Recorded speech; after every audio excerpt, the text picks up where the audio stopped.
Good afternoon. This hearing of the Subcommittee on Nutrition, Oversight, and Department Operations, titled "The Potential Implications of Eliminating Broad-Based Categorical Eligibility for SNAP Households," will come to order. Let me begin with my statement. The purpose of today's hearing is to examine the impact of any potential action by the administration to eliminate or dramatically restrict the Supplemental Nutrition Assistance Program's use of categorical eligibility, or CAT-L. CAT-L is a long-standing bipartisan policy that helps streamline the administration of social service programs for states. According to the Congressional Budget Office, eliminating broad-based CAT-L would mean 400,000 eligible households would lose SNAP benefits. An estimated 265,000 eligible children would lose direct access to free school meals. Unfortunately, this isn't the first time in recent memory that changes to CAT-L have been offered by our Republican colleagues. A similar proposal was included in the House-passed 2014 Farm Bill, and again, the same attempt was made during last year's Farm Bill negotiations. In both cases, Congress debated the issue, and the proposals were ultimately excluded from the final conference agreements. I believe these ill-conceived attempts to eliminate broad-based CAT-L were unsuccessful in part because CAT-L is a state option that is widely used. 43 states and territories, including many with Republican governors, use broad-based categorical eligibility. These states rely on CAT-L for its flexibility to provide critical assistance to those in their respective states in need of a hand up and to make ends meet. CAT-L enables states to better meet the needs of hardworking families by matching gross income qualifications with the Temporary Assistance for Needy Families, or TANF program, and SNAP. As I've said previously, Republicans love talking about states' rights, providing state flexibility, and handing over to the states the administration of federal safety net programs. But when it comes to putting that rhetoric into practice for SNAP, they want something very different. This despite decades of proof that CAT-L provides states the flexibility they need and want to better serve vulnerable households. Eliminating CAT-L would increase the burden on states while providing no additional resources for the extra paperwork and personnel. It's just another unfunded mandate for the states. It seems Republicans only like to promise states' rights when it means cutting off access to benefits and weakening the social safety net. At the same time, the administration is working to restrict states' use of CAT-L. USDA issued guidance encouraging SNAP states to adopt flexibilities to pursue child support orders, a widely unpopular and sparsely used state option with high associated administrative costs.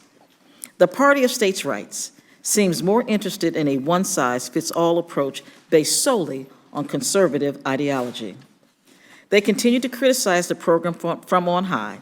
They talk about the dignity of work and the cycle of poverty using pseudo-academic data from armchair think tanks, and they ignore already strict work requirements in statute to paint a dishonest picture of greedy, shiftless welfare sponges. At every turn, Republicans invoke the welfare reform of President Bill Clinton in the 1990s. Well, we've got news for you. It was Clinton and then Speaker Newt Gingrich who established CAT-L as the law of the land, a bipartisan, state-centered approach. The administration's FY 2020 budget forewarned us of potential changes to CAT-L, so it is no surprise that there is a related pending rule in USDA's regulatory agenda. Now here we are again, with my Republican colleagues looking to the White House to accomplish what they could not: dramatically change CAT-L. Again, I ask, what do congressional Republicans and this administration have against poor people? I've asked that question in past hearings on this issue across multiple Congresses. I am willing and eager to engage my Republican colleagues in a conversation about how to make this program more effective and accessible to hungry Americans, so long as that conversation does not start with the same tired attempts to reduce the SNAP rolls. That's not a conversation that I am willing to have. I now recognize Ranking Member Johnson for his opening statement. Thank you, Madam Chair, and I do appreciate the opportunity for us to have a hearing on a loophole within this SNAP, within this food stamp program that is desperately in need of improvement. There are times when broad-based categorical eligibility is, frankly, an embarrassment. There are times when it simply doesn't work, and I know we'll hear some comments. Hopefully we'll have some good discussion today about administrative efficiencies. I suspect we will hear some hyperbolic examples of how changes to this BBCE can have a decimating impact on school lunch programs. And I think what I try to keep in mind is that we do need to find a positive way forward, and that scare tactics, false advocacy, they don't hide the true issue here. And that is, there are times when overreaching eligibility for this program means that we are not targeting this program to our most needy friends and neighbors. We should make no doubt about it. We need the SNAP program, and we need it to be effective. So by law, of course, states must convey SNAP benefits to those who apply to other social safety net programs, and there are all kinds of instances where that makes sense.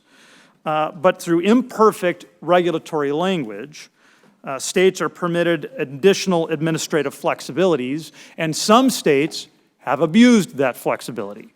Let's take Vermont, for instance, where the receipt of a bookmark can provide eligibility for the SNAP program. So in those instances and in other states, eligibility can be granted via a line on an application, a pamphlet with information that isn't even relevant to the household receiving it, a brochure that is for a different program entirely, that program, again, doesn't qualify for. I'm looking right now at Mr. Rob Undersander. He's the Minnesota millionaire, and Mr. Undersander, welcome. This is a man with assets in the millions who is able to receive more than a nominal amount of SNAP benefit for months and months. And he didn't do this out of any kind of a dark heart. He did this to call attention to the fact that there are flaws in the system. And it is Minnesota's abuses of this administrative flexibility that has caused this problem. I want to make it very clear, the data suggests that Mr. Undersander is not alone. A report prepared for USDA found that most income-eligible households with financial resources exceeding the federal resource limit have more than $20,000 in countable assets. 1 in 5 had more than $100,000 in assets, including tens of thousands of households with more than $1 million in assets. Mr. Undersander is not alone. Now, I want to make it clear, I'm not impugning his reputation. He didn't lie on any forms. He simply exposed the flaws of a failed system. It isn't his fault that we in D.C. haven't done our job. Receiving a check from our social safety net program should not be easier than applying for a job. And if millionaires can receive these benefits, as they have, this committee has work to do. So defenders of this regulatory flexibility claim it reduces administrative costs. And I worked in state government for 12 years. At times very involved in our welfare programs, and I just have not seen evidence, real evidence, that that is necessarily the case. In fact, most state administrative costs are because of program enrollment. The more folks you enroll, the higher your administrative costs. And so closing this loophole could reduce administrative costs by $660 million per year. And I think it's right that we ask the question here, what about the poor people? How do we help them? That is the goal of programs like this. And so I look at that $660 million through a really, I think, critically important lens, which is those dollars could be better deployed to meet the critical goals and mission of this program. I sit on the Education and Labor Committee, where just a few weeks ago, I think an incorrect nexus was discussed at length as it relates to this policy and school lunch. What we never heard at Ed and Labor is that even if the proposal were to alter the regulatory language regarding categorical eligibility, 99.9% of children receiving free and reduced lunch would still remain eligible. We need to remember that the National School Lunch Program doesn't base its eligibility on SNAP. It has its own eligibility requirements. And that children who qualify will still receive these benefits. Lastly, proponents talk about administrative burden to the recipient, and I think that's a legitimate concern we can probably find a lot of bipartisan ground to address. And so I just want to ask on the record for my colleagues to host a hearing on technology. There are a variety of innovations used today across other federal and state programs that can significantly ease the application process and that shouldn't require any statutory manipulation. In that way, I think we can help the most needy among us, and I think we should have that conversation. So I welcome the witnesses, Madam Chair, and I look forward to their testimony. Thank you very much, Mr. Johnson. And let me just say that I challenge my colleagues to find any program that is perfect. I would be happy to hear of perfection in any program run by any state or the federal government or any city. And just let me know what that is. But I also am concerned about the fact that someone would intentionally try to take resources from people in need. Now, I've heard about this ridiculous millionaire stunt. Chairman Peterson and I talked this morning, and since he's in a Veterans Affairs hearing right now, I will share some of the facts that you need to know. When this story broke 2 years ago, the chairman called the office in Stearns County where the alleged millionaire, Mr. Undersander, enrolled in the program. Mr. Undersander told the caseworkers that he wanted to be famous for his crusade against SNAP. Mr. Undersander may be in this room, and if he is, I would like to just say this directly to him. You willfully and maliciously gained the SNAP benefits. You, an alleged millionaire, used mischaracterizations of your finances to cheat the program. You took benefits meant for the very seniors in Minnesota you served through your volunteer work. And you did this all to continue the right-wing crusade against poor people. Now, we all know that CADL is a widely used option and exists to provide states flexibility and to save administrative costs. If I did everything I could to find a way to game something, I could do it. But what we expect is that people, decent people in this country, would do the right thing and try to help people as opposed to hurt them. Madam Chair, I would ask, Mr. Undersander's got a different characterization of those events, and I would just ask unanimous consent to submit his opinion column from his local newspaper into the record so people can hear his side as well. Without objection, so ordered. Thank you. Ms. Conaway want to do an opening statement? I don't know. Mr. Conaway, do you wish to make an opening statement? Just a couple of comments, Madam Chairman. Thank you for that opportunity. I appreciate that. States' rights were invoked as a part of our legitimate disagreement on how this works. I'm a flat-out 10th Amendment kind of guy as well, but these are federal resources that we're talking about, and the state should have restrictions on how those resources are deployed, and I don't think it's unreasonable that those restrictions make sense. And having an asset test ignored on SNAP is regrettable. I don't blame the governors. Don't blame the states. We've set up a system that allows them to draw federal resources into their state to help the poor and to help anybody. And so if I'm a governor and I've got an opportunity to bring federal dollars to my state, I'm going to move heaven and earth to make that happen. They're just operating within the rules and the law that we've set up. Our problem is us. We need to adjust and make adjustments to these rules and the regulations in order that, you're right, scarce resources can, in fact, go to the folks who need them the most. And that's what we're all about. I would like to get into the record that when my colleague said that she would be willing to work with us, last year when we had this subject matter in front of the committee, she and her team chose to not offer one single amendment to the bill that we had up. You didn't offer an amendment to strike everything we did. You didn't offer an amendment to approve or fix it. You just sat and said no. And that's discouraging in and of itself to have an opportunity every 5 years when we engage on this issue. Your guys just didn't do it and didn't engage. And that's, I just want to get that one into the record as well. But I appreciate you having this hearing today. It's helpful for us to have these conversations about a really important program that we're all supportive of. We just want it to go better, and to invoke the idea that the program has to, that's not perfect, shouldn't get better, is a bit of an odd argument as well. So I appreciate you giving me a chance to say a couple of words, and I yield back. Madam Chair? Yes, Mr. McGovern. Just to clarify the record, yeah, it's true that Democrats didn't offer any amendments to the Farm Bill in large part because of the nutrition title.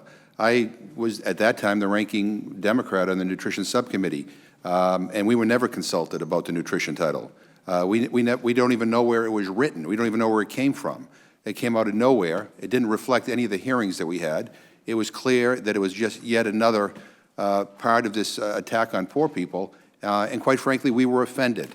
And I am relieved that the final Farm Bill that reflected the negotiation between the House and Senate basically cut out all of this language that would have punished low-income people in this country. And let me just also say for the record, I think if somebody intentionally defrauds the federal government, they ought to go to jail. I yield back. We really do need to get to our witnesses. Ms. Short? Yes. The concepts with what we used to write the Farm Bill SNAP programs were shared with Chairman, then Ranking Member Peterson. We shared all of the language with him in February. The markup was in March. There was plenty of time for you two guys to have read the documents. And Mr. Understander did not break the law. He simply abided by the rules that were in place. So he didn't defraud He intentionally anybody. defrauded the federal government. That is, in my opinion, Okay, breaking the law. but let me close this part of this conversation because we have witnesses waiting. You may have given the information to Mr. Peterson, but you swore him to not share it with us. We're going to now move to our witnesses. And let me introduce now our first witness, who is the Lieutenant Governor of Wisconsin, Mr. Mandela Barnes. Our second witness, Mr. John Davis, Executive Director of the Mississippi Department of Human Services. We will also hear from Ms. Lisa Davis, Senior Vice President, No Kid Hungry, of Share Our Strength. Our final witness is Ms. Elaine Waxman, Senior Fellow at the Urban Institute, Income and Benefits Policy. Mr. Barnes, you are recognized for 5 minutes. Thank you, Madam Chair.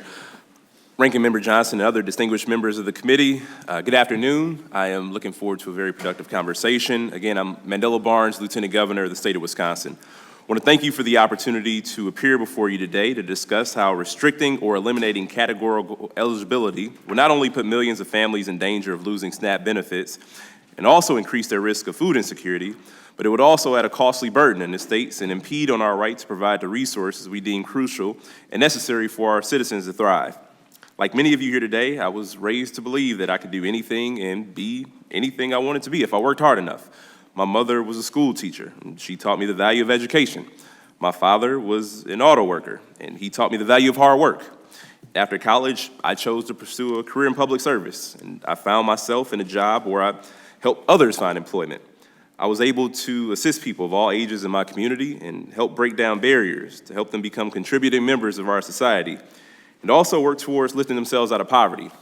Now, ironically, I lost my job helping other people find jobs. And during the short time, I was unemployed, and even before that, I had my hours cut at that job, and I did receive a modest SNAP benefit. And that allowed me to be able to put food on the table instead of forcing myself to choose between groceries and paying the bills.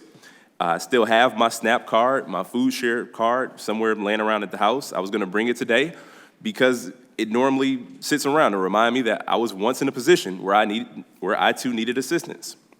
And as I've traveled the state of Wisconsin as Lieutenant Governor, I've heard so many similar stories.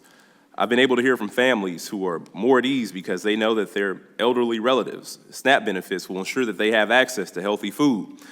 I've also been able to meet with parents who are thankful that they're able to put dinner on the table each night because of their SNAP benefits. And I've heard from teachers and principals, and they tell me how important it is that free and reduced lunch and what that means for so many of their students in their schools and in their school districts. You see, in Wisconsin, we have a responsibility, like every other state, to make sure that opportunity exists in every part, every county, every zip code. That means ensuring that each and every person has access to nutritious food, whether it's in our largest cities, whether it's in our native communities, in our schools, or the most rural parts of our states. Broad-based categorical eligibility is a crucial component in ensuring that our state can provide the full set of services that struggling families need to lift themselves out of poverty.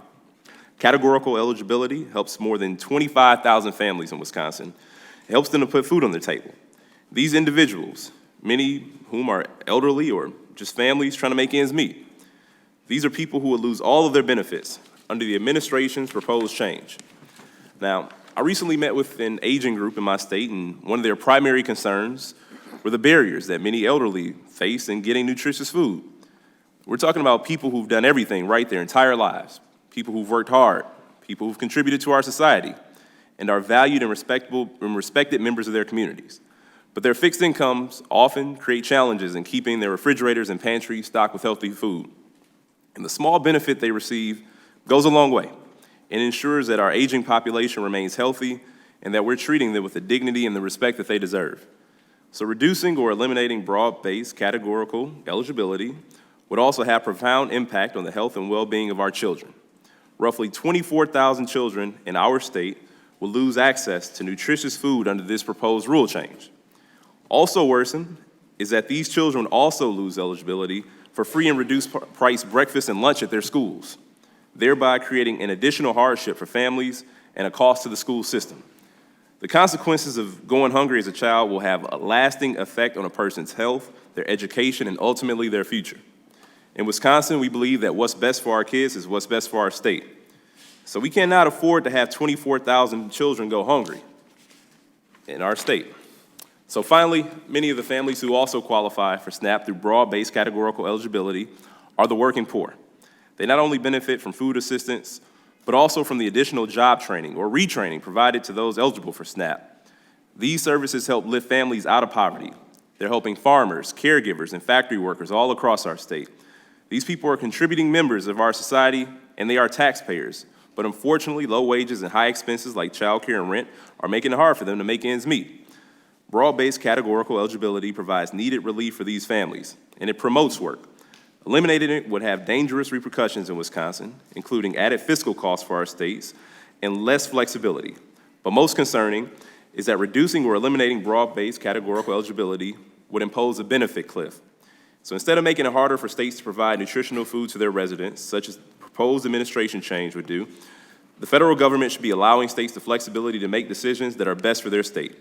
Categorical eligibility allows states to build a safety net that supports work and fosters opportunity. And it is my responsibility as Lieutenant Governor to ensure that opportunity exists for all people in my state, for children, for the poor, for the hungry, for the working men and women, for the elderly, for those with different abilities, for everybody who's been left behind. And as respected leaders, we all have this responsibility. Thank you for your time today. Thank you very much. I'm sure you have now figured out the lighting system. I neglected to tell you about it. Sorry. It's not very difficult.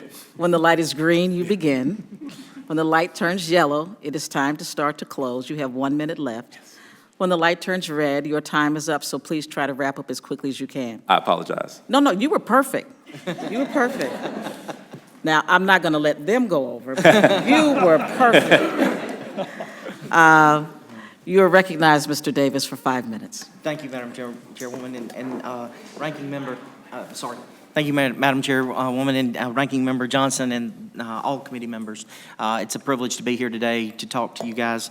I'm humbled at the opportunity to get to speak into this particular situation. The Mississippi Department of Human Services is in a very unique position to create a new approach to human services and needs-based programs in our state. We recognize more than ever the need to work with families holistically rather than simply determining eligibility and waiting for self-sustainability. Our staff approaches an individual who walks in the MDHS office with the understanding that they're not asking for a handout, but in fact, they're asking for a hand up. MDHS has been collaborating with multiple state agencies. All of this came about specifically with the WIOA Workforce Investment Opportunity Act, kind of forced states to start looking at holistically the agencies working together to build a better Mississippi. We began in 2016 by focusing our efforts on 4 priorities that I'm going to describe. And we began by re-engineering our offices to offer a multi-generational collaborative approach.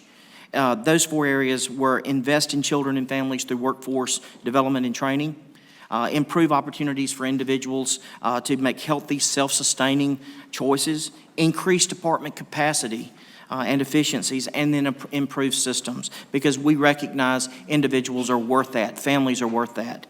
The priorities listed that I've listed was a mission for a more effective, efficient, and open government, Focusing on those priorities has allowed the state to realize that commonalities between social capital, health and well-being, economic supports, education, and training, which will ultimately allow the state to maximize its resource by eliminating duplications of services, but also never to be last again in anything, as we are always labeled.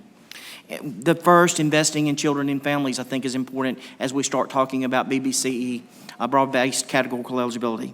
MDHS success will be measured and has been measured by the success of the clients that are served by the agency. A family-centered, multi-generational approach has been developed to invest in early intervention programs that will improve life outcomes for children and families. MDHS is doing this through the support of early involvement in case decision-making and providing access to activities which lead to livable wages through higher education, including vocational and technical training. The MDHS approach continues to recognize the importance of the family unit as it relates to the overall success of each of the members in the household. MDHS has proven through the years that we're more proficient in determining eligibility timely, accurately, and efficiently. However, the mentality of simply moving individuals in and out must be replaced with an effort to move them to self-sustainability. Assisting individuals with a needs-based program is providing them with a supplemental or temporary support as they move to initial employment and beyond to greater employment. We understand it as being more important to not just get the first job, but the second job and the third job so that individuals can become who they want to be, not who I want them to be. The overarching goal has been to stabilize the households and then provide an opportunity for greater individual success for household members. Assisting the adult in finding employment is only the first step if children are also part of the home. MDHS case managers must also look back and see how the children may be assisted. Providing resources for the child to be exposed to training, counseling, mentoring, tutoring will provide stability for current and the future healthy choices.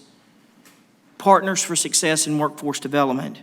We have partners in multiple state agencies. The Employment Security Office, which is our Department of Labor in the state, has now taken on some of the responsibility of helping us to move these individuals through the process to employment. They have helped us with 5,800 cases on the TANF side, a little more than 253,000 cases on the SNAP side. That provides an individual with a subject matter expert on how to actually find a job that they want, that they can be successful in, rather than our office, our eligibility staff being responsible for helping that individual find the job. The Mississippi Board of Community College and Junior Colleges has been a critical partner in our efforts. The Institutions for Higher Learning, which is our university system in the state, has also been critical. We also understand this with broad-based categorical eligibility. By simply saying that we do not have that in our state, which July 1 begins, we will not have BBCE in the state of Mississippi.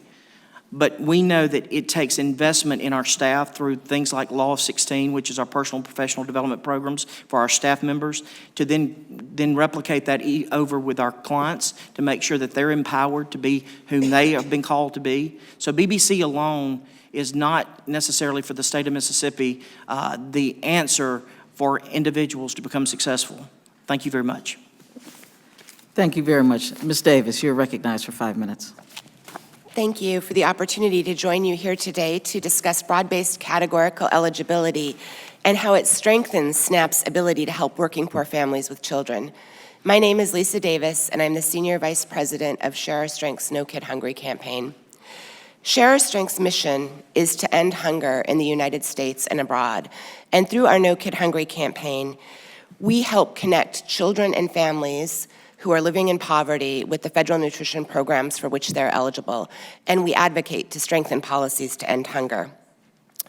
First, I want to note that broad-based categorical eligibility is an effective and a practical policy that helps low-income working families move out of poverty and build financial security, which is a goal I think we all would support.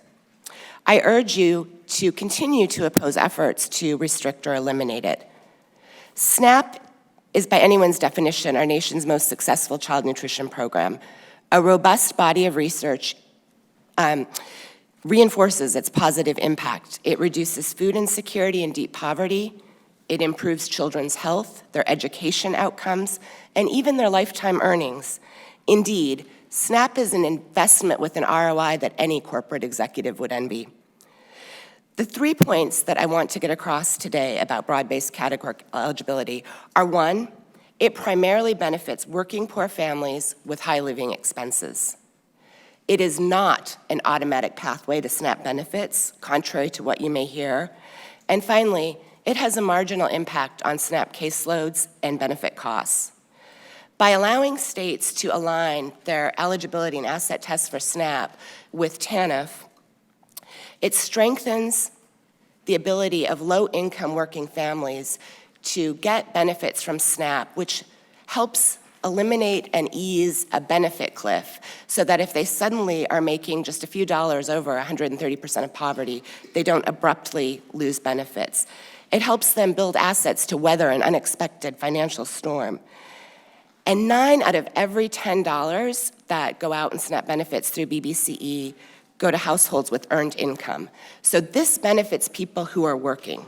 Let me give you an example. A single mother with 2 children who works full-time and earns $12.50 an hour has an income at about 125% of poverty and could receive about $161 a month in SNAP. Without broad-based categorical eligibility, if her wages increased by only 50 cents an hour, her income would put her above 130% of poverty, her family would lose SNAP benefits, and be about $75 a month worse off in net assets. So my second point, well, broad-based categorical eligibility conveys eligibility to families and households whose gross incomes are over 130% of poverty. It is not an automatic pathway. These families still have to go through the regular SNAP application process with its rigorous procedures for documenting income and circumstances.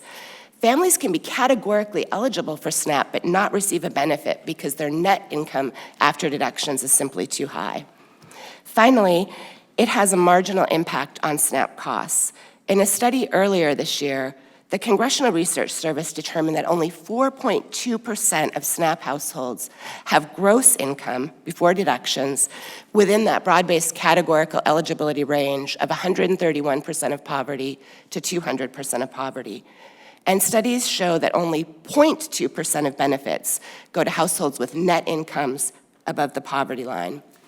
In a nation where 12 million of our children are living in food-insecure households, broad-based categorical eligibility is a critical support to helping their families connect with SNAP benefits for food at home and for getting them enrolled in free school meals. That access to free school meals is particularly important. As Congressman Johnson noted, many kids who might lose free meals through categorical eligibility being eliminated could still get reduced price meals. But those limited costs are really burdensome for families that are trying to balance housing costs that take up 50% of their income, childcare costs that can run up to $1,000 a month, and work their way out of poverty. So finally, I would like to leave you with one final thought. Broad-based categorical eligibility is working exactly as intended. It encourages and supports work, and it helps low-income families build financial stability and move towards self-sufficiency. These are goals that we should all support. Thank you. Thank you. Ms. Waxman, you are recognized for 5 minutes. Good afternoon, Chairwoman Fudge, Ranking Member Johnson, and members of the subcommittee. Thank you for the opportunity to testify and share insights from my research on food insecurity and access to SNAP. I'm a senior fellow at the Urban Institute, but the views expressed in this testimony are my own and should not be attributed to the Urban Institute, its trustees, or funders. Despite an improving economy, food insecurity persists at high levels across the U.S., affecting approximately 40 million people. In 2018, a National Urban Institute survey found nearly 4 in 10 non-elderly adults reported that their families experienced material hardship, such as trouble paying for housing, utilities, food, or medical care. SNAP is a critical resource for many families across the U.S., although the number of families receiving SNAP benefits has continued to decline as the economy improves. 36.3 million people participate in the program. Research shows that SNAP does exactly what Congress intended it to do. It decreases food insecurity. SNAP reduces the prevalence of food insecurity by 5 to 10 percentage points, including among households with children. Moreover, SNAP is effective in reducing poverty.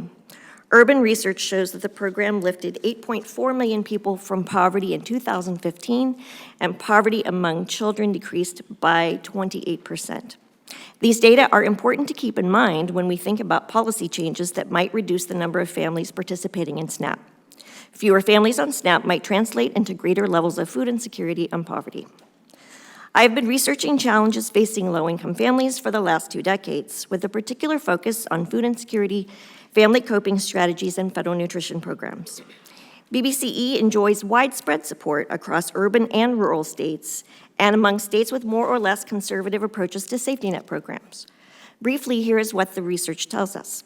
First, the vast majority of households reached through BBCE are already income eligible and reflect important populations we need to assist, such as families who may have slightly higher incomes and assets and very significant expenses, like high housing costs in excess of 50% of income, medical out-of-pocket expenses, and childcare that allows them to work. Data indicate from the most detailed study we have that only 3.1% of all SNAP households and 3.4% of all SNAP participants would not meet income guidelines if non-cash BBCE were eliminated. These households received less than 1% of SNAP benefits. Second, although this population is relatively small, they have important characteristics. They are more likely than other SNAP participating households to have children, have earned income, have higher income, and receive very low benefits. It is important to be assertive in reducing food insecurity for all types of families because it is reducing food insecurity that we address health risks at every stage in the life course. But we particularly worry about food insecure households with kids and adolescents. Food insecure households with children have higher rates of fear and poor health, have higher rates of hospitalization, children have increased risks of asthma, and delays in cognitive development. Adolescents who are food insecure are at greater risk for depression and other mental health problems and are more likely to experience suicidal ideation. Therefore, the ability to reach vulnerable children and adolescents is one of the strengths of BBCE. Third, BBCE supports work among those who are able to do so because it helps families who may experience what is referred to as the benefit cliff as their earnings increase. By permitting states to raise the gross income limits above 130%, BBCE can help mitigate the risk that families who are working hard may be less well off as earnings increase. Nearly 1 in 5 households who are food insecure actually have incomes between 130 and 185% of the federal poverty level. Many of these individuals live in households where there are simply not sufficient earnings to keep pace with family needs and where the cost of living puts significant pressure on family budgets. Finally, research shows that low assets are a significant contributing factor to food insecurity. There has been broad bipartisan recognition that assets can buffer income shocks and that vehicles can be essential for maintaining employment, accessing healthcare, and securing food, especially in rural areas. A recent urban study found that relaxing or eliminating SNAP asset limits through BBCE increases the number of low-income households who have a bank account and at least $500 available for unexpected expenses. These findings suggest that reinstating federal asset limits would harm family financial stability. In summary, I thank the committee for the opportunity to share research evidence on SNAP. Our quick tour here suggests that eliminating or significantly restricting BBCE could undermine several key goals. 1, to reduce food insecurity. 2, to encourage work and increased earnings. 3, to permit the building of basic assets that can help buffer income shocks and reduce disparities. And 4, to minimize the burden on states as they prioritize limited resources. Thank you so much, and I look forward to your questions. Thank you all very much for your testimony, and we will begin with our questions.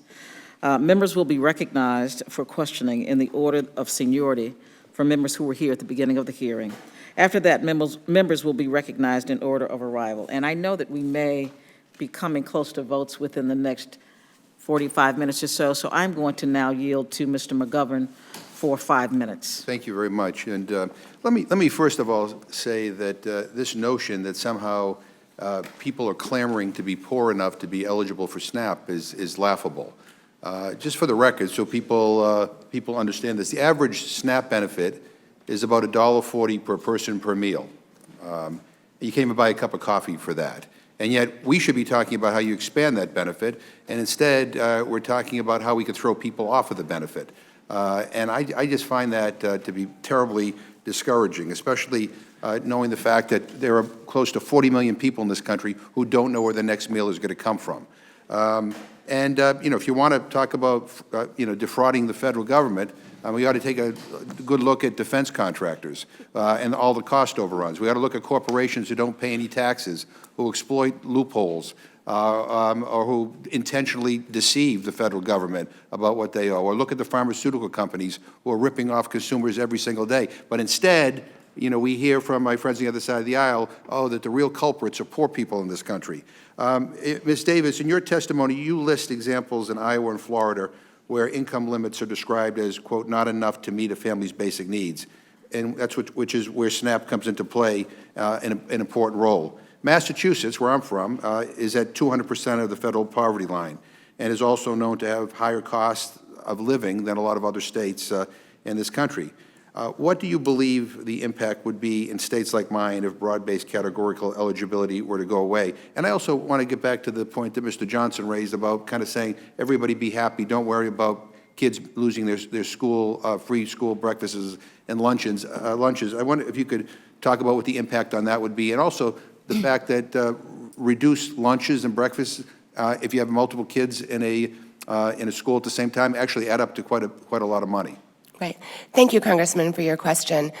Let me say first that eliminating broad-based categorical eligibility is a policy that is penny-wise and pound-foolish. The result would be short-term savings, but long-term costs in terms of increased medical costs, poor educational outcomes, and for many of the kids who would be impacted, less of a chance to move to better economic stability and opportunity.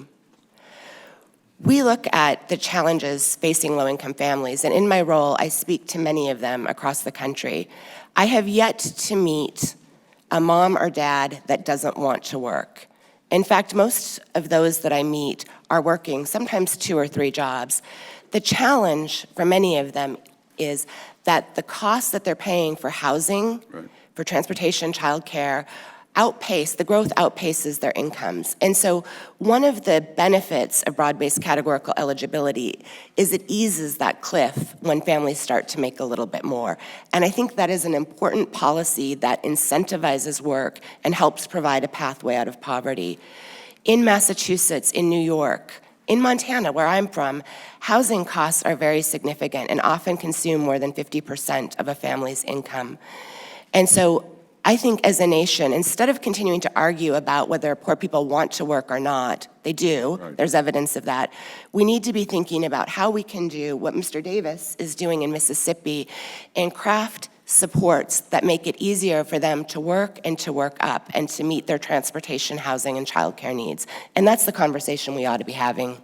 I appreciate that, and you point out another important fact, and that is the vast majority of people who are able to work, who are on SNAP, actually do work. Talk to me a little about the school breakfast and lunch issue. Right. I think there is a very significant body of research that shows the impact that children getting the nutrition that they need has on things like school performance. And in many school districts, on days that they're testing, they will bring in breakfast, And I know my own kids, we get a call the night before reminding me to feed them too, because they recognize that correlation. Those meals are really important to making sure that kids can be present, that they can learn, and that they can perform. And getting enough nutrition, whether through SNAP at home or school meals, helps make sure that kids have better short and long-term health care outcomes and that they have higher lifetime earnings. And so it's really important that we look at all of these programs to make sure that every child in this nation, no matter his or her circumstances, can get 3 meals a day. Because of the way that SNAP interacts with school meals, if a child's family receives SNAP, he or she is automatically directly certified for free school meals. If broad-based categorical eligibility were eliminated, the Congressional Budget Office estimates that about 265,000 kids would lose that automatic free eligibility. Some of them may be eligible for reduced meals, but as you pointed out, even though those sums seem really insignificant to us, $25 to $30 a month is a lot to a family that doesn't have enough resources to meet all of their needs as it is. Thank you very much. Thank you. Ranking Member Johnson, you are recognized for 5 minutes. Thanks very much. Mr. Barnes, you talked about 24,000 students who might lose school meals or who would lose school meals coming from struggling families. My assumption, and so I want to give you an opportunity to push back if it's wrong, is that the vast majority of those families would not have substantial savings or other financial assets. Does that sound about right? That can be concluded. Yeah. So, do we have any idea how many of those 24,000 students come from families that are above 130% of the federal poverty line? I don't have the number, but I can get that to you. Do we have any idea how many of them would be more than 185% above the federal poverty line? Same response. I don't have that exact number, but I can get that to you. Yeah, I think what I'm trying to bring to the fore here is that if your state is like the rest of our country, 99.9% of those kids will continue to qualify through the eligibility standards of free and reduced school lunch program for free and reduced school lunches. And in fact, 97% of them would continue to qualify for free school lunches. So this is perhaps not the doomsday scenario that some may be concerned about. Well, if they end up losing their SNAP benefit, then school lunch may be the only meal that they get to have in a day. Well, and absolutely, they should have that school lunch. 99% of them will continue to qualify or be eligible for that program. Now, there may be an additional bit of paperwork. My family, certainly growing up, I was on free and reduced school lunches for the entirety of my K-12 experience. And I have seen that paperwork, and I understand what that means for a family to sit down and fill it out. But 99% of kids would continue to qualify. I just want to make sure that comes to the fore. I also want to make sure that we talk a little bit about, there's been some allegation that there's great cynicism or distrust on this side of the dais. But, let's be honest. We all know that most people are really honest and that some people, a minority, will take advantage of any program, of any system. That's why we use income tests, right? Nobody here is advocating to get rid of income tests because we realize we want the integrity of a system that targets assistance for the people who need it. Let's be honest. We have audit functions for income taxes, for property taxes. We want to make sure that we don't just trust people to pay their fair share, but that rather we have a system that gives us confidence in the integrity of those tax systems. And I just want to say to the gentleman from Massachusetts that I am interested in working with you to root out waste, fraud, and abuse wherever it is. And I have sponsored legislation that would improve defense acquisition, because I agree, that's not a perfect system. And I have supported legislation that would drive down pharmaceutical costs, because I agree with you, that system is not perfect. And I am interested in making sure that tax cheats and tax frauds do time in jail if they are guilty. And so in the same way that we want to find accountability and integrity in those areas, it only makes sense that we should try to find it in our social safety net programs as well. They are too important for us to not have faith that they are helping the families who most need that assistance. Now, there are allegations seemingly every day on the floor of the House that my party doesn't authentically care about poor people, and as somebody who grew up poor, I always find that a little hard to stomach. And so, Mr. Davis, I want to give you an opportunity to tell us, why did you get into your line of work? Why do you show up every day? And what is the motivation in your heart, sir, for the reforms that your state is making? Human Services has been my business all my life. Actually, I've been with the department for 28 years.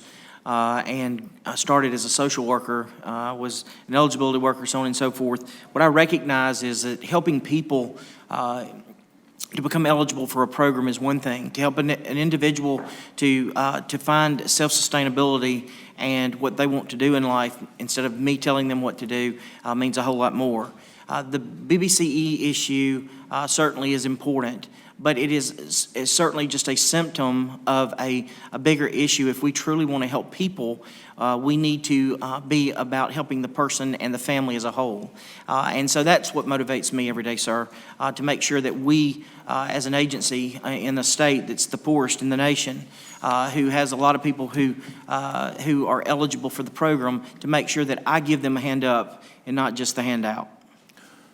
Thank you very much, sir. Thank you, Madam Chair. I yield back.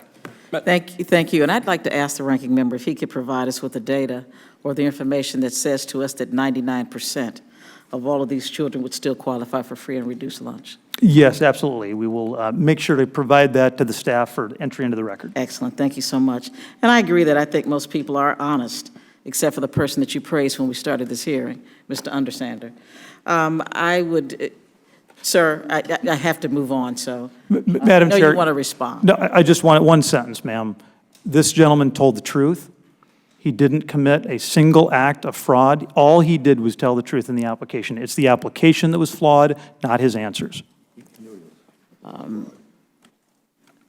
Ms. Adams, you're recognized for 5 minutes. Thank you, Madam Chair, and Ranking Member Johnson for holding today's hearing, and thank you to our witnesses for your testimony. In December, the President signed into law a bipartisan farm bill, which many of us here helped to negotiate in good faith. Months went into refining the language and coming to an agreement which received historic support in both chambers, yet the administration is again threatening to circumvent congressional intent. This time to roll back categorical eligibility and to take food assistance away from children, families, veterans, disabled, and older Americans. My state of North Carolina uses the flexibility of broad-based categorical eligibility to ensure they're reaching those who need help the most. More than 98,000 North Carolinians and 35,000 children would lose food assistance, including school meals for children, if this flexibility is eliminated. In Mecklenburg County, where my district is, more than 10,000 people, including 47,000 children, would lose access to benefits. These are mostly working families with high child care costs or housing costs and seniors, and that is not acceptable. Ms. Davis, as a mother, a grandmother, and teacher for 40 years, I'm concerned with the effects that this change would have on our nation's children, and I'm strongly opposed to a similar change in the Farm Bill because according to the Congressional Budget Office, it would take school meals away from 265,000 children nationwide. Based on my state's data, it would take meals away from 35,000 children in North Carolina, and almost 5,000 of those are in my county. So can you speak to the importance of SNAP and school meals for children and their families, including how food assistance programs contribute to long-term health and financial well-being? Absolutely, and thank you for the question. Ensuring that all of our nation's children, no matter what their circumstance, have the opportunity to reach their full potential is one of our most fundamental values. And when we look at the research on SNAP and school meals, both breakfast and lunch, what we find is that they improve children's short and long-term physical and mental health, for younger children, brain development. Children who are not experiencing food insecurity are less likely to be hospitalized. They have better healthcare outcomes. And other studies show that all of this and the education impacts of kids being disciplined less frequently, having better school attendance, performing better on tests, leads to an 18% increase in their likelihood of graduation and leads to increases in lifetime earnings as well. I think the health impacts of SNAP and of school meal programs on kids are very well documented, and some studies show that there are medical cost savings of $1,500 to $2,500 a year for folks who are no longer food insecure. Thank you. Lieutenant Governor Barnes, I'm concerned as well about the unnecessary administrative burdens that this potential rule would impose. As Lieutenant Governor, you're involved directly with the state and local agencies that would would be saddled with the increased paperwork and duplicative processing that would result. So could you outline difficulties that eliminating this eligibility would cause for administrators, including the increased need to verify assets? Yeah, thank you. And I think that's one of the things that comes up a lot is, how often do we need to replicate government functions? If we can just do it in one fell swoop, if we can make sure that children are taken care of and with one application process versus another, why create more bureaucracy? To use an argument that would support your line of thinking on this side of the aisle. And as well, I want to clarify too about the children, because you said 99.9%. I would be so bold as to say 100% of children don't get to decide the financial stability of their own household. With that being said, if they do lose SNAP benefits but still have free or reduced lunch, again, is it fair to those students to only have access to food for breakfast and lunch at school but not in the home?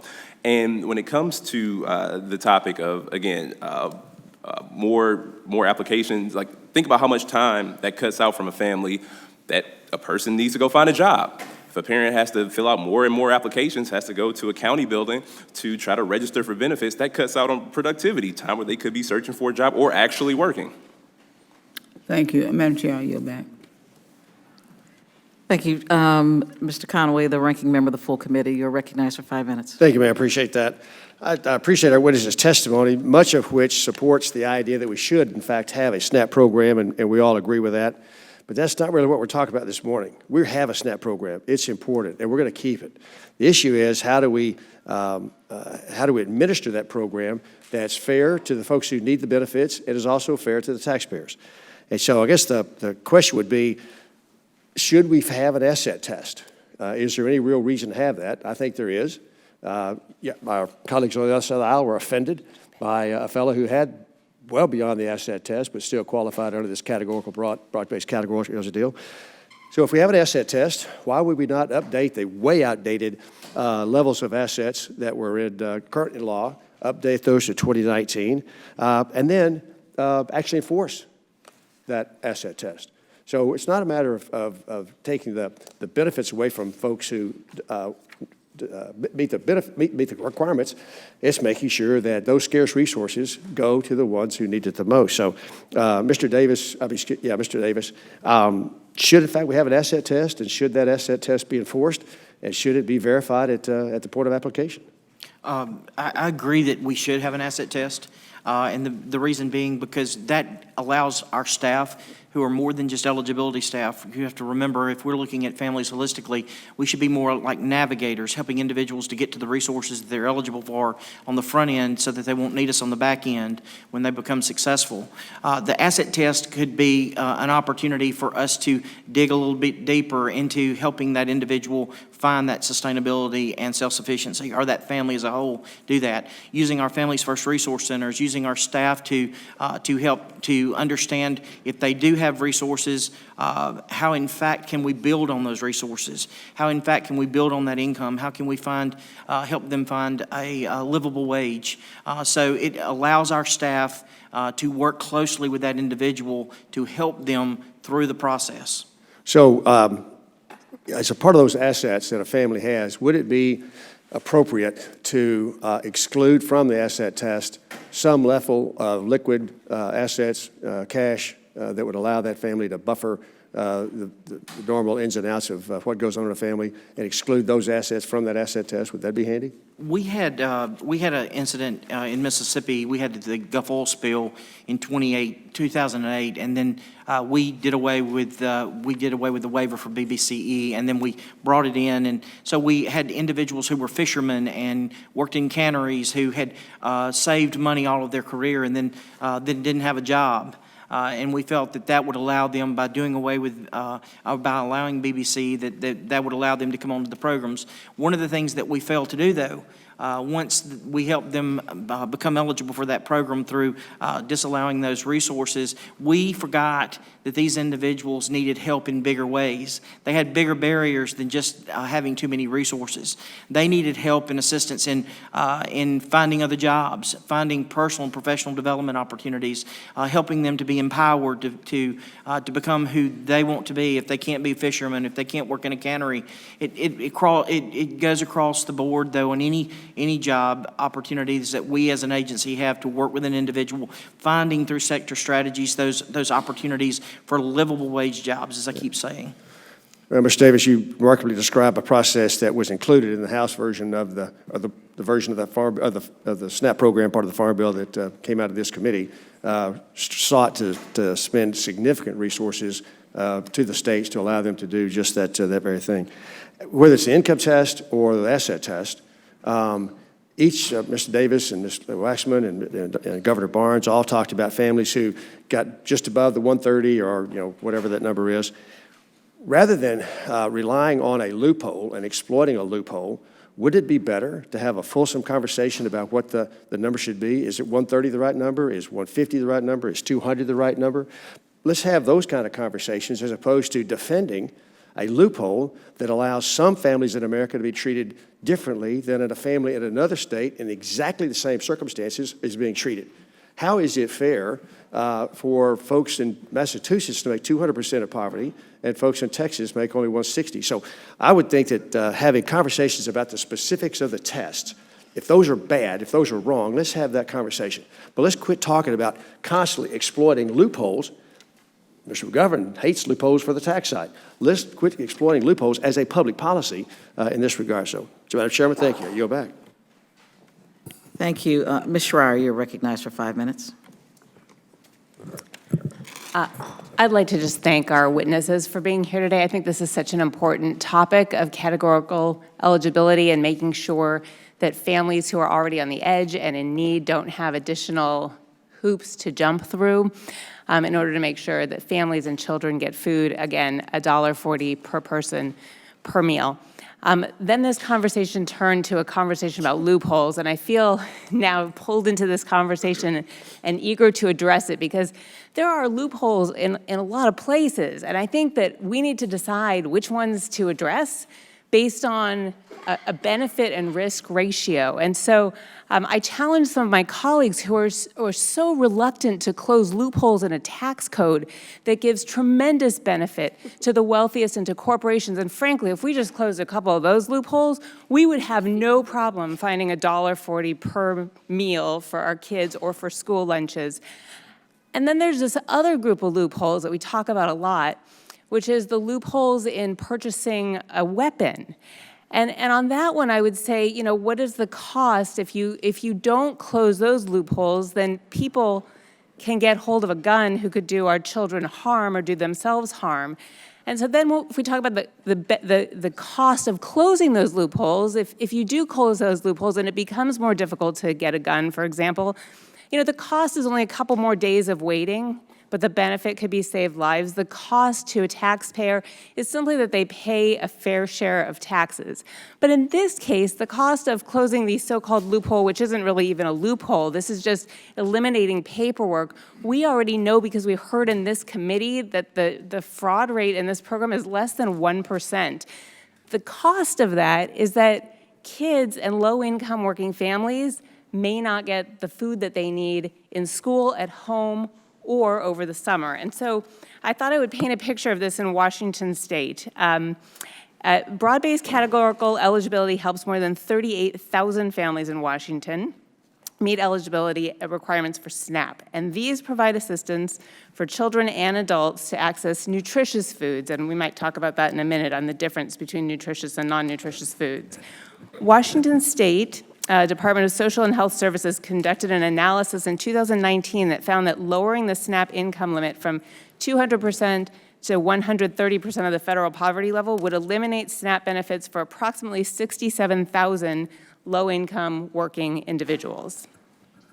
So by eliminating that, over 17,000 Washington students would no longer qualify for free school meals. And then there would be additional funding lost from the National School Breakfast Program. And with that, with fewer students participating in free school meals, fewer schools would be able to offer other nutrition programs like the Summer Meals Program, which is available in communities where more than 50% of the student population qualifies for free or reduced price meals. And so I wanted to just put that clarity on. And then Lieutenant Governor Barnes, I just was wondering, and thank you for your testimony, if you could comment on the negative impact Wisconsin schools would face if they lost a sizable amount of annual funding dedicated to a school meals program. Our schools and thank you, our schools in Wisconsin are already significantly burdened from funding issues of the previous administration. So it is our goal to place as few burdens on them as possible. And this is one area where we can make a difference. I think we should do it. And back to the loopholes conversation. We want to close as many loopholes as possible. I get it. I'm with everybody on that part of the conversation. There's no perfect system. If there was, poverty wouldn't even be an issue. We wouldn't be having this conversation. But when it comes to schools and children, I think the biggest loss is not just in dollars and cents. It's in student productivity. It's about students who are showing up to school on an empty stomach, who are having a hard time learning, end up having all sorts of behavioral issues, miss time out in school, end up suspended, whatever the case may be. And it also creates barriers to success for them in future life. If they have trouble learning, if they find themselves having to be disciplined for, as a result of poverty, just to put it very plainly.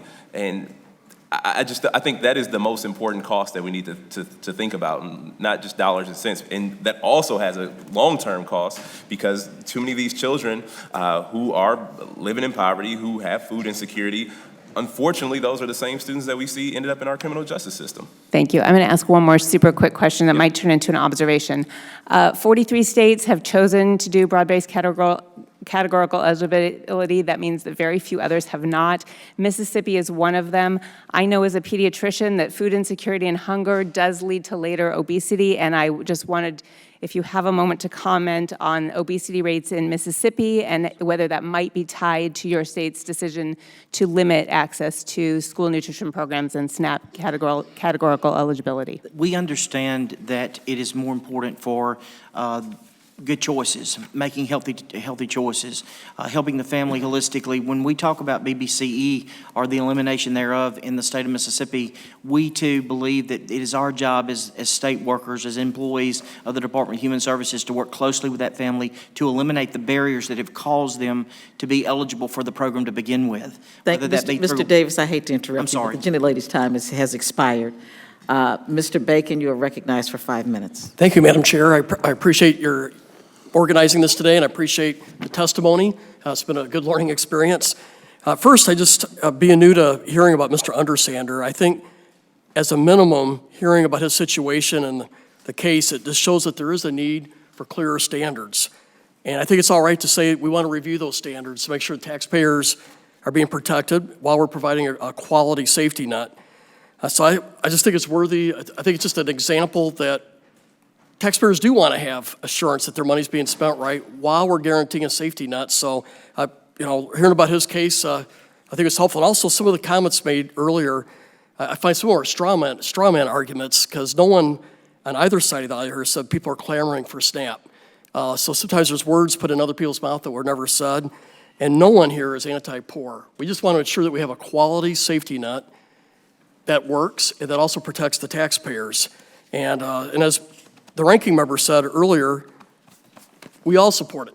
We all support SNAP, and a safety net program is vital. I think our nation, we believe in hard work. We like competition because it makes for a better society. And a system of free markets work. It's lifted more people out of poverty than any other system ever made. However, a humane society has a safety net. And so the two things I get from this is that, just hearing the discussion today, it's all right to review. Are we making this as safe for the taxpayer, an effective program as possible?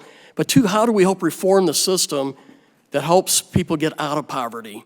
And one of the things we tried to work on last Congress was, how do we provide skill sets that align people to better paying jobs to help them get out of poverty, to give them a trade, to teach them a skill, because we have a record employment numbers today, a record low unemployment. There's a high demand for jobs, particularly in Nebraska. And we just want to help align people to this work because we think that's the best way to get them out of poverty. So with that, I'd just like to ask maybe my first question, Mr. Davis. Tell us a little more about your philosophy. How are you trying to reform the system to get people with these skill sets so they become independent and out of poverty? I mean, I've heard some general philosophy. Can you give us a little more tangible information? Absolutely. We partnered closely with most of the state agencies in Mississippi as Human Services. We recognized it was a bigger job than just for Human Services to help individuals truly to be successful. We partnered with each of the state agencies, came together, determined a plan of action, and then we recognized too as Human Services, this was bigger than just on the state level. We had to give or empower the communities to own this. We did that by creating or expanding our Families First Resource Centers, which now are in every county of the state of Mississippi, helping individuals to find those things, those barriers that are in their lives, to help try to eliminate those barriers so that it's not just about their bank account, it's not just about their income, it's about any other issue that's going on in that home. We're finding generationally that there is not good models sometimes of what it looks like to be successful. And so we're trying to ensure that we look and work closely on the community level. So partnerships, collaboration, connecting the dots for individuals. I'm an advocate for SNAP benefits. I'm an advocate for the TANF program. I believe that there's an opportunity to help people help themselves. I too recognize after all of these years, from being a caseworker to now being executive director for the past 4 years, I understand the need to empower people, to help them to know that they can do more than what we can determine eligibility for, that we can give them that empowerment through professional and personal opportunities, workforce development. So tying those individuals to opportunities in the workforce development area. Lieutenant Governor Barnes, I also appreciate your testimony earlier. Are there any reforms that you think we're missing to help folks get the skill sets to become independent? Are there things that we could be doing that we've not talked about from your vantage point?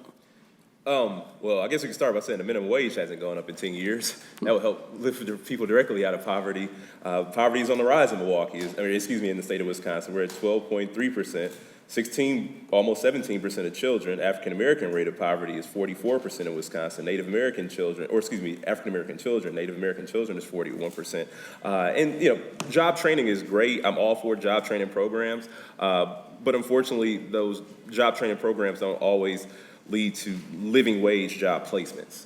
I think that's where we are missing the mark, and the more we can encourage our employers to pay a decent living wage to people, it would encourage work. Because right now, even if you look at the benefit clips that would be created with removing the categorical eligibility, it would incentivize people to work less if they had a chance to make an extra 50 cents an hour, because they would be just over the limit and they would no longer be eligible for the benefits and end up at a net loss. Okay. Thank you, Madam Chair. Thank you. Mr. Van Drew. Mr. Lawson's gone. Mr. Van Drew. Thank you, Chair, and thank you for having this today, and thank you all for being here and answering all these questions. First of all, I really want to say that I do believe that the vast majority of Democrats and Republicans don't want to hurt poor people. Sometimes when we get into these discussions, it gets so intense, and the next thing we know, and I know I'm digressing a little bit, we're starting to speak about other issues and other differences, but I do hope that there is a day that comes more and more that we're working together and accomplishing goals together, because I think there are many similarities in where we all want to go. There may be some differences, but I really do believe that. And for my part, I'm going to try to do everything I can to encourage that. And I want to thank you for being here, because, it's funny, New Jersey, which is my home state, is a wealthy state. And it's a state that people really assume doesn't have many of the problems that we all hear about today. But I have received estimates from the State Department of Human Services that we have 250,000 New Jersey households that receive SNAP under expanded categorical eligibility. So it's a big deal in New Jersey, and it's particularly a big deal in the part of New Jersey I come from, which is the southern part of the state, which is more rural and seashore, and many people only work part of the year and have tremendous challenges during the year. Lowest per capita income of any county in the state in our area. I have a lot of statistics that show there are a lot of issues. And the other issue that I really have concern is health and the healthfulness of people. And especially when it comes to the obesity rate of children, we have the highest obesity rate, again, in my part of the state. So I guess the question I would ask, and I kind of know the answer, but I just want to hear it, make sure I'm right. How does hunger impact overall outcomes for education, income, and health? And I guess I would ask Mrs. Davis that question. Great. Thank you for your question. I think I have 3 points to make. First, on the educational front, children can't come to school hungry to learn if they're just plain hungry. We hear from teachers all across America about the difference that they see in their classroom from an educational performance standpoint, an attendance standpoint, and a behavioral standpoint when their kids are getting enough to eat. And studies show that at the end of the month, when we know that most families have run out of their SNAP benefits, kids do less well in school and there are more disciplinary actions. So ensuring 3 healthy meals a day, every day for kids has a tremendous impact on education. I think with health and obesity too, one of the many benefits of SNAP and getting kids on SNAP is that studies show that over a lifetime, they have a significantly lower chance of having metabolic disease, so obesity, high blood pressure, heart disease. And there are a lot of studies that show the correlation between obesity and food insecurity. Yep, and that's what I wanted to ask about a little bit more. So do you believe we're doing a good enough job in the way the program works? And I know what the purpose of this hearing is, but it still is part of the SNAP issue, with ensuring that the food that they're getting, that they're eating, that they are getting 3 healthy meals a day. I think that one of the biggest challenges is that SNAP benefits are simply too low. You've heard several people reference $1.40 per meal per day. There are other studies that show that for many families, the benefits run out by the 2nd or 3rd week of the month. And so I think we need to take a serious look at SNAP benefit adequacy. For meals that are provided, for school meals, they meet strict nutritional requirements, and that is very important for kids too. But what we see is it's that fundamental lack of consistent access to enough nutritious food that ends up impacting their health. Families who don't have enough resources may cope by buying less expensive, higher calorie food.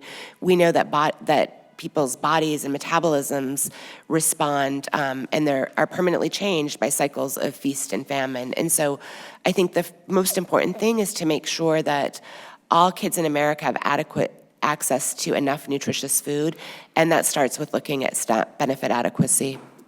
Yep, and I think that's both, that financially the dollars are there to make sure that they're able to get the proper food, but also to make sure that the educational aspect is there, that they get the proper food. And real quick, I know I got to go real fast, but I think so when we look at jobs, and that was part of the discussion here, I think we have lots and lots of jobs out there that people aren't being trained for. In the technical fields, in the fields of other areas, I know. I would love to talk about this, but I won't. But I wish that our county colleges and technical schools would work together even more to make that happen. Thank you. Thank you. Mr. Yoho, you're recognized for 5 minutes. Thank you, Madam Chairman. I don't know where to start. I got so much stuff here. Mr. Barnes, you said SNAP has proven to be the singular most effective anti-hunger program in the country, helping more than 40 million people. My question is, why prior to the recession, when we had approximately 17 to 20 million people on SNAP, it increased to over 44 million, and now we're at full employment, higher wages across the board, yet we are still at about 39 million people. Excuse me? No problem. Mr. Barnes? Yeah, no, actually, the 40 million figure didn't come from me, but... Well, the point is, we're at full employment. We're at 17 to 20 million before the recession, went up to 40, 45 million. Now we're down to 39 to 40 million people. You know, if we're at full employment and higher wages, why are there so many people still on SNAP? I got to push back on the higher wages piece. Well, you need to come to Florida then. I'm in Wisconsin. Go ahead. The wages haven't, like, the national trend is that wages have not kept up, first of all, with inflation, and second. Well, we can talk about that. I think that's something that needs to be pointed out, because in my state, average wages are, you know, in my district, usually around $11 to $14 an hour. Yeah. Starting. Matt's where your district is? The best part of Florida, District 3. Let me move on to something, because you said something else. It must be noted that the categorical eligibility does not result in substantial SNAP benefits going to non-needy families and does not mean households automatically get SNAP. They must qualify for benefits. Do you have a number that says what substantial is? Because you said it's not substantial, the people that are not needy getting these. Yeah, we're talking about a few rare occurrences, and again, What percentage? What percentage of all that? I can get that percentage back to you. I would like for you to get that, because I think someone like Mr. Undersander, if he can show a flaw in this system, and this is what irritates me about Congress. It shouldn't be, this side says we're trying to take benefits away from poor people, and this side saying poor people are lazy. Nothing gets fixed. We should focus on what is best for the person that this program was designed for. And if somebody like Mr. Undersander can show a flaw in it, I would think us as members of Congress would come together and say, well, by God, if somebody's cheating the system and it's that easy, we should bring an end to this. And I think we would come together as Congress, not as Republicans or Democrats, but as Americans, to fix the dang problem. And I think Mr. Undersander should be, he's a whistleblower that pointed something out. And we can talk about fraud in the food stamp program, because we've had a person come up here to show there's a minimum of $1 billion in food stamp fraud. USDA says there's $4 to $7 billion in food stamp fraud. And if we're really concerned about the integrity of this program, well, again, by God, we ought to be able to come together and fix that for the American people, because we're in charge of their money. Right. I want to move on to something, because I'm on a roll here. Can I respond to that? Because with all due respect, if the percentage was so high, why are we using the same example over and over again? Of what? The guy in Minnesota. Well, if there's so many people, why are we using the same person over and over again as an example? Because it's been brought up to my attention, but I can show you the fraud on the food stamp out of Jacksonville. In fact, we had that person up here, and we invited the ranking member to come to see the demonstration and the facts of people selling food stamps, EBT cards, 50 cents on the dollar, of millions of dollars in Jacksonville. Ms. Davis, I want to move on to, of the people that are on food stamps, on SNAP, of the 39 million people roughly on SNAP, your figure states that only 4.2% were the BBCE category. Is that correct? 4.2% have incomes between gross incomes between 131% of poverty. But those are the ones on broad-based categorical, right? Eligibility is the way I understood well, that. I think more people those are the people that wouldn't qualify, that would have eligibility conferred through broad-based categorical eligibility. All right, but when I did the math, it equates to about $2.7 billion.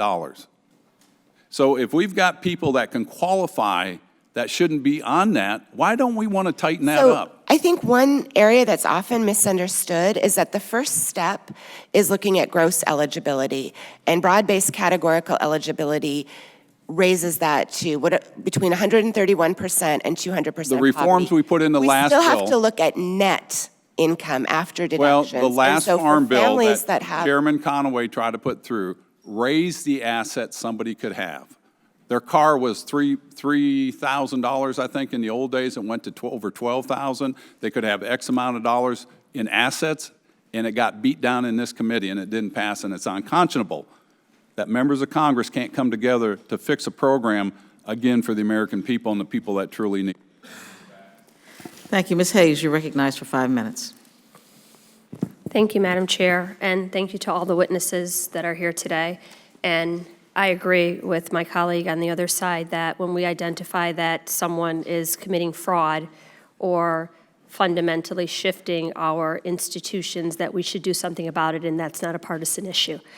I want to walk you guys through an equation because we're talking about SNAP benefits. And I've been on the other side of those benefits, so being in this room and in this committee hearing is somewhat personal for me. First of all, the number of people receiving benefits goes up even though our employment rates are down because children don't work. If you have a family of 4, I'm going to talk about in my home state of Connecticut, the eligibility for a family of 4 is $3,870 a month. That's how much has to be earned. My guess is in that family, at least 2, possibly 3 of those people are children. So that breaks down to $967 a week. In my state, where minimum wage is $10.10, that if it's 2 adults, they're working, it's 95 hours a week, so one person is working 40 hours, another person is working 55 hours, but 95 hours a week at minimum wage in order to meet the threshold. I know this because I worked 3 jobs and still qualified for SNAP benefits because I fell under the threshold. Of that number, you would receive $642 a month in benefits, which breaks down to about $160 a week for a family of 4. That's $40 per person per week. A gallon of milk is $3.99 in my state, which means 10% of your per person weekly budget on SNAP would go to just buying a gallon of milk. Nobody's taking advantage of that. When you really look at it, that's what it means. I'm going to back up a little because I've been accused of being a single-issue person who only cares about children and education, and you're probably not wrong. But on the flip side of that, my grandmother, when we took care of her at home when she was suffering with Alzheimer's, received benefits. One person, elderly, $68 a month. A month. So when we're having a conversation about fraud and abuse and misuse, and a family of 4, which could potentially have 2, possibly 3 children, boiled down to $40 per person per week, and that's where we're looking to cut, so that's where something is fundamentally wrong and unconscionable. Ms. Davis, thank you so much for the work that you're doing with No Kid Hungry, because while we're here debating loopholes and eligibility and requirement, kids are going hungry. And they don't have time for us to sit around and play these partisan games. You know, these are programs that people depend on, and not as a handout, you know, but sometimes people just need them as a step up to get themselves started. I worked 3 jobs and still qualified for benefits. You know, and most of the children have no control over, like Mr. Mandela said, their families, Mr. Barnes said, their family finances. I know I didn't, but I digress. Because I get so worked up when I'm in these committees and I hear people, we're having conversations about kids who can't defend themselves, who just need for us to speak up for them until they can speak for themselves, to just need us to stand in intercession until they could stand. And I'm probably gonna use my whole 5 minutes editorializing, but this is, I need for you to understand that we're having a hearing on something that is impacting people's lives right now. This is serious. Mr. Mandela, you talked about you not receiving benefits as a child, but then as an adult, and there are a lot of people who are in that situation as well. And if you could just talk to us a little bit about what that is, because it's not these generational shifts that people are talking about or this cyclical poverty. Sometimes people just fall on hard times. Well, absolutely. And the last thing I want to do was to stay receiving those benefits. I was working a full-time job, and I finished college in 2008, quite possibly the worst time to ever finish college if you wanted a job. And I ended up getting one, and before I was laid off, my hours were cut out, maybe about 40%, which then put me in a category where I was ineligible for SNAP benefits, as well as everything else. I was energy assistance, whatever the case was. And ultimately, after I got laid off, I was on unemployment. And that was not a place that I wanted to be. The last thing I wanted to do was be unemployed as an adult, as a single adult. And so finding a job was tough in 2010. It was very difficult. And So even with an education and a work history? With an education and with work history. It's not easy. Thank you. I knew that, but I just wanted to hear you say it. Yep. Please say hello to my friend, Tony Evers. I will. Thank you. Mr. Hagedorn, you're recognized for 5 minutes. Thank you, Madam Chair. I appreciate the hearing that you're holding. Thanks to the witnesses. One of the reasons I wanted to serve on the Agriculture Committee was twofold, to make sure that we can sustain our incredible system of agriculture that produces the finest quality, affordable products in all the world for the American people and for a lot of people around the world, and that the food supply is abundantly important. People go into the grocery store, they have an opportunity to select from this array of choices. It's an incredible thing, and I like to talk about and champion that every chance we get. It doesn't happen in every country around the world. But then there's the second part of the Ag Bill that's important, why I wanted to serve, the nutrition programs. The United States of America and our taxpayers are citizens and most generous people in all the world. We provide a safety net for folks to make sure that people, when they're down on their luck or for whatever reason, they need help, and we get them that help. But what we need to do is make sure we're good stewards of that money and that those resources are directed to the people that actually need the help. And if there are folks out there receiving benefits that shouldn't, those resources should be directed either back to the general fund of the Treasury or to the people that need it even more. And so I think that's what this hearing's about. We're talking about these issues. And we even had the chairman of the committee, Mr. Peterson, I guess in the previous Congress, and he brought that up. He's from my home state. I believe the gentleman that's here who kind of showed that there's maybe a problem with the system here and there, Mr. Undersander, he's from the state of Minnesota. And Mr. Peterson said, at one point, he said, we in Congress have created a system where states set the rules in some cases, and then we are left paying the bills. And he's right, because the government, even though the federal government provides monies to the states get to administer the programs.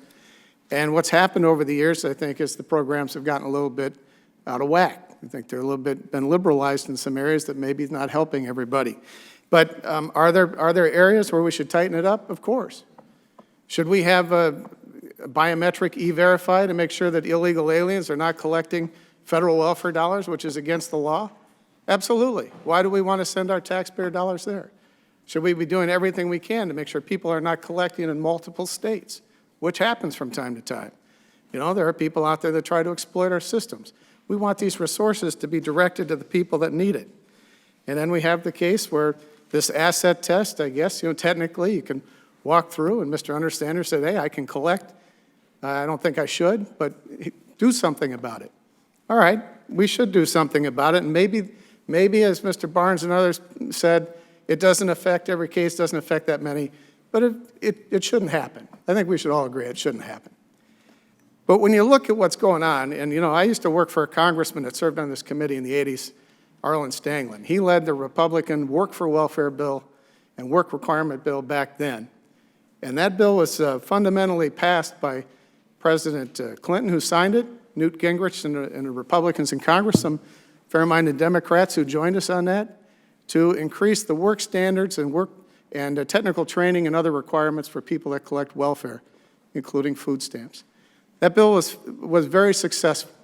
Drove down the rates, saved costs. People got back into private sector and other work, and I think it was a good thing. But for many purposes, that legislation was undermined by the 2009 Stimulus Act and many of the Obama administration rules that allow waivers for states to basically ignore the work requirements. And so the USDA is working on that to try to tighten it up.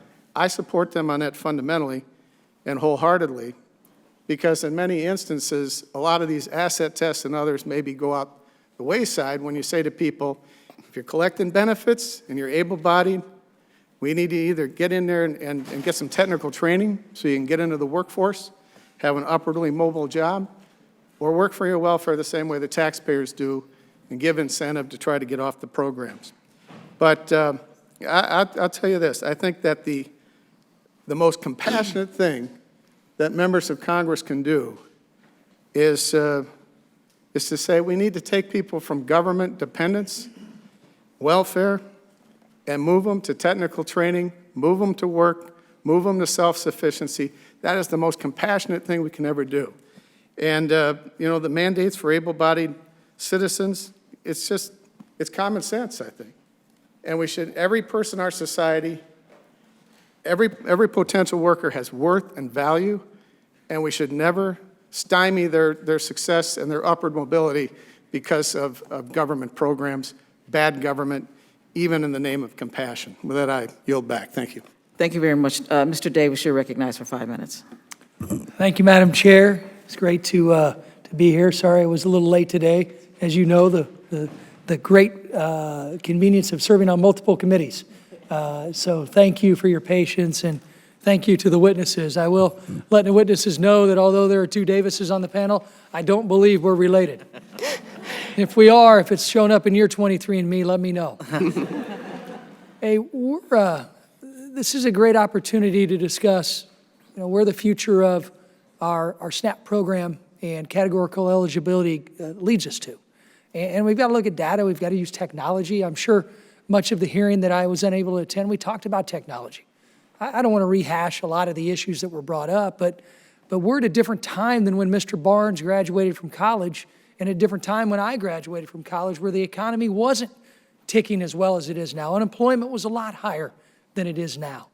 And right now, we've got to have systems set up in place that encourage families who may be eligible to get training for the jobs that we know are available. We talk about the SNAP education and training program, and I like to think that I'm a pretty bipartisan person. The Lugar Center says I am. And this committee's been one that has been an epitome of bipartisanship. But instead of working together and trying to figure out a way to help families who may be stuck in this cycle of poverty and eligible for food stamps, eligible for SNAP benefits, that nobody in this dais wants to take away from those who need that benefit, we ran into issues of investing more money into SNAP education and training to help families that may have more children, like was mentioned earlier. They're adding to our SNAP rolls. And we want those kids to get food. We want them to get fed. We want them to get nutrition, not just at school, but at home and during the summers. But at some point, we also want to make sure that their parents, their families have an opportunity to take advantage of where we are as a country economically right now. I've got jobs in my district, in my hometown of 11,000 people, that will pay $70,000 a year to drive a truck to deliver fast food to restaurants and be home virtually every evening. They can't fill the jobs. So why aren't we looking at our SNAP program too to find out who may be on the border of qualification when it comes to categorical eligibility? Why aren't we looking to them to work together and increase SNAP education and training funding to get that person, that family, paired up with our local community college to get that certification, to get that job that's available? Why can't we do that? Data doesn't lie. The data shows we have many families that could take advantage of this economy that we see right now, that could go from one day using what we call our link card in Illinois, wondering what you can and cannot buy at the grocery store for your family, the kids that you want to feed, you want to get them good nutritional food, you wonder what you can buy and what you can't buy. Imagine if we gave them those same SNAP benefits and we also paid for their education and training, and then we paired them up with a job, and they went from wondering what they could buy, and 8 weeks later, after, let's say, one of their parents got a CDL and took that job at McLean Trucking in Taylorville, Illinois. Let's say they went to making $70,000 a year. Why aren't we working there? Why do we have debates over, we shouldn't have a verification process, we should have a verification process? We know there are people that are going to take advantage of any program. We ought to work together to root that out. We ought not protect that type of situation. So I know I got the red light, but I know Madam Chair, Ms. Fudge, is going to let you answer a question, Mr. Davis. But I'm going to take you right down to the wire before you get in. She knows I'm usually good at this. So. Pressure. Yeah. I got 37 seconds. Listen, we know the best thing we can do, besides having us come up with the money to invest and pair families who are stuck in the cycle of poverty up with a job, with training to get that job, we also know that technology shows us who they are. Explain to me how technology in your state's working to do what I said we need to do. We have partnered, thank you, sir. We have partnered with local university, Mississippi State University, working with technology to actually identify those individuals. We've actually helped 200,000 individuals come off of the program in the past 18 months, and they are in a job placement. We can track them now through that technology, through the state longitudinal data system, which I preside over. We also know that by doing that, by empowering those individuals through public-private partnerships with companies like KLLM Trucking Company who have hired those individuals, that we can find sustainable wages for that individual and that family. And you didn't take any SNAP benefits away from those families? None. The gentleman's time has expired. Sorry to interrupt you. I knew I would end it. It was good. Listen, he better be glad I like him because I gave him more time than he should have had. Thank you, ma'am. Thank Thank you, Madam Chair. I see you can speed talk. You sound like one of those people on the commercials that talk real fast. Yes, I recognize myself for 5 minutes. I was just listening to your answer, Mr. Davis, even though I cut you off. It's interesting how well your program is working. It's a good thing that you were able to do it within your own state the way that you wanted to do it, isn't it? Yes, ma'am. So the flexibility is exactly what you need, right? Well, from the standpoint of, we've had the advantage of working closely with our federal partners. Put your microphone on. I'm sorry.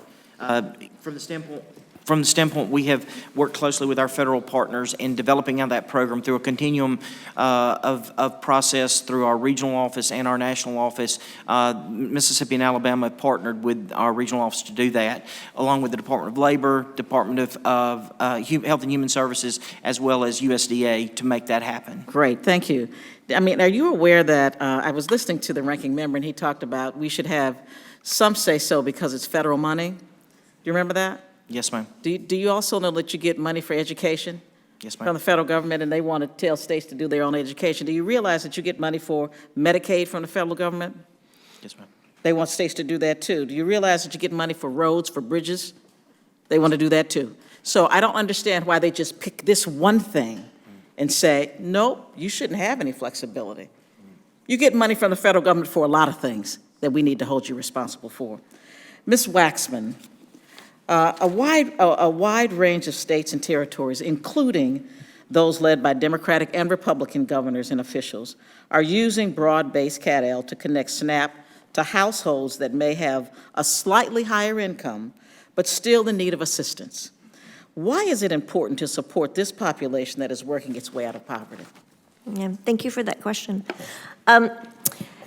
I noticed that some of the members have mentioned the importance of emphasizing and supporting work. And in fact, raising that gross income eligibility level does exactly that. Most of the people who are brought into the program then have higher income, more of them have earnings, and they're at risk of being less well off if they get a small raise often, even though they're doing exactly what we would ask them to do, right, to try to be on the path to self-sufficiency. If the benefits are lost and they don't have that ability to raise their income without losing the benefits, that's really a challenge. So the other thing we want to know is that those households are disproportionately likely to have children. So those are also often working families with children, again, on the path that I think we would all emphasize. So it gives flexibility, and we need to realize that working families encounter a lot of expenses. Childcare is huge, and high housing costs is one of the deductions that we're allowed to use under that BBCE. Thank you. It's interesting that my colleagues talk about training and about work and able body and all of that. Most of the people we are talking about work. Am I correct? That is correct. I'm not sure where the disconnect is. Most of the people we are talking about do work. They just don't make enough money to get by. They need a little help at the end of the month. It's not as if they are not trying. We would make people believe that people don't want to work.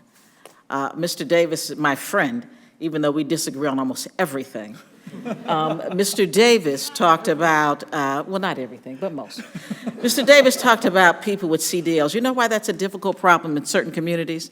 Because you can't have had a ticket. You can't have had a DUI. You can't have had other problems. People who are poor have more difficulty because people who have means, when they make mistakes, they get in a diversion program. They have somebody expunge their record. They do a lot of things that people who are just making it cannot do. That's why there's a difference.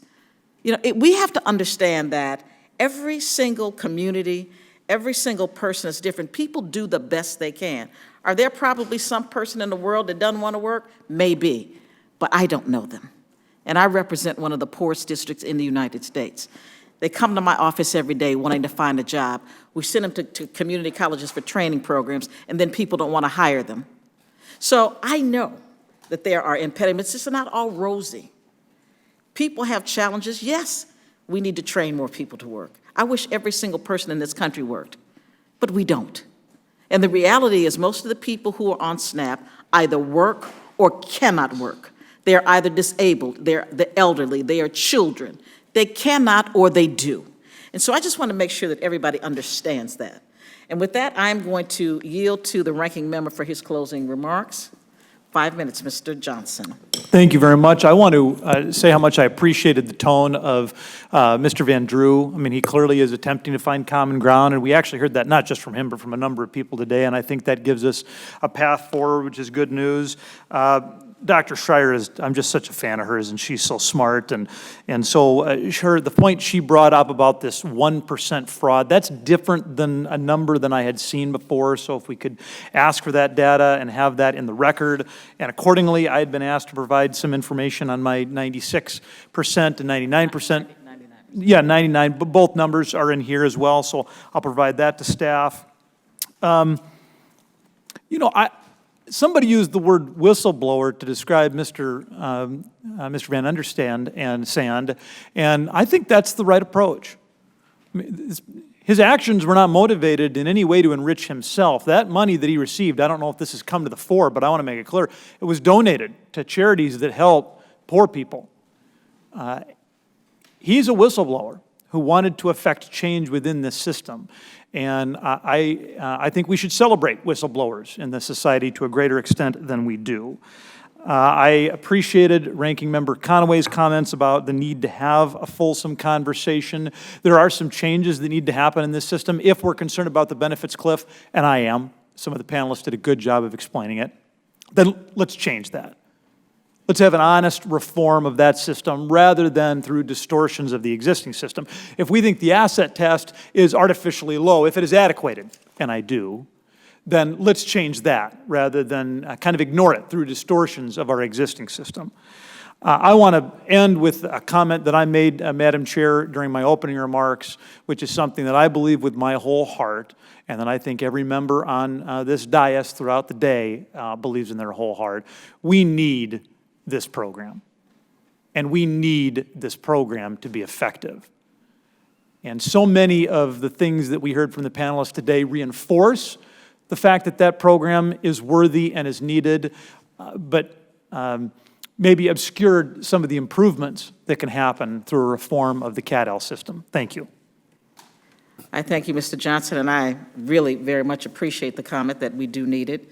And so when USDA comes forward with a rule to try to get rid of it, let's just stand together. Why was that funny? Let me just say a couple of things in closing. First off, I thank you all for your testimony. I thank you for your time. I thank all of my colleagues for their time. You know, we are, Mr. Davis is right, I'm on 3 committees. He's probably on 3. We are constantly moving. And for the entire committee, I think, to have shown up today shows the importance of this topic. So I thank you all for being here. I take hunger very seriously because I know what hunger does to children.